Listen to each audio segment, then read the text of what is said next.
Of course my MC wako wengi Tanzania, na unapotaja top 5 huwezi kumwacha MC Garo B, moja kati ya MC ambao wanafanya vizuri sana.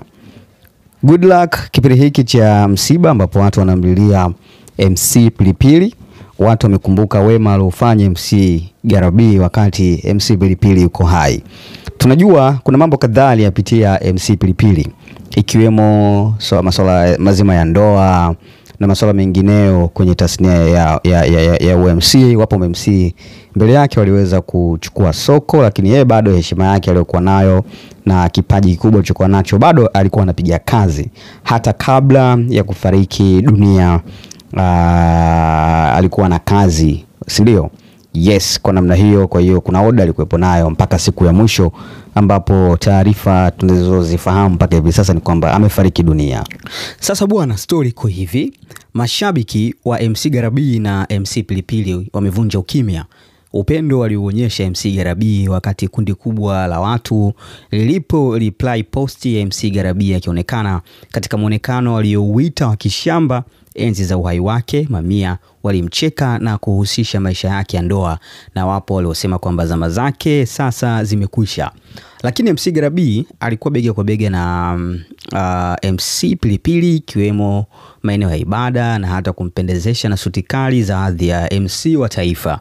Kitendo hicho bwana, mashabiki wamekikumbuka. Na moja ya comment ambayo imetufanya tupate story hii ni comment ya mdau ambaye alisema kwamba yeye alicomment baada ya MC Garo B kuposti taarifa za huzuni, na MC Garo B aliandika, bro, moyo wangu umeumia aliposti hivyo kwa emoji. Huyu shabiki amesema ulimshika mkono kipindi ambacho dunia yote ilimdharau, huna deni kubwa kwake.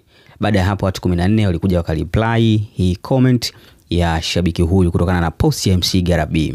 Kama ambavyo taarifa tumeiwasilisha kwamba MC Garo B alikuwa bega kwa bega naye ikiwemo maeneo ya ibada, hata kumpendezesha na suti kali za hadhi ya MC wa taifa.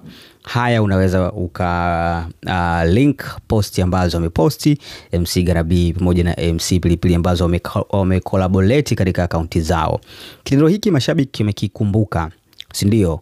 Na wameona Garo B kama mtu ambaye alikuwa naye karibu hata katika zama ngumu alizopitia.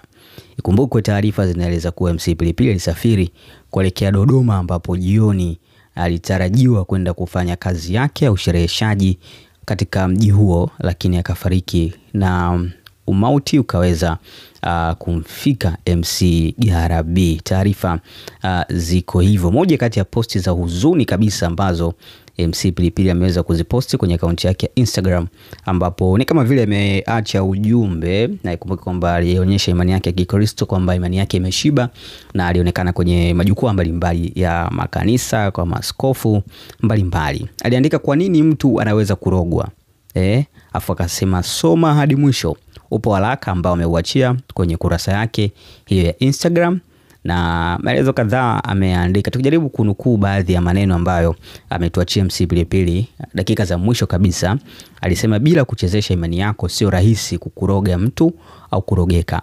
Baada ya kuchezeshewa imani, kinachofuata ni wewe kutapatapa na kukosa mwelekeo. Hapa utaanza kwenda kwa Mwamposa, kesho kwa kilinge cha Dr. William, Dr. Majini na kadhalika.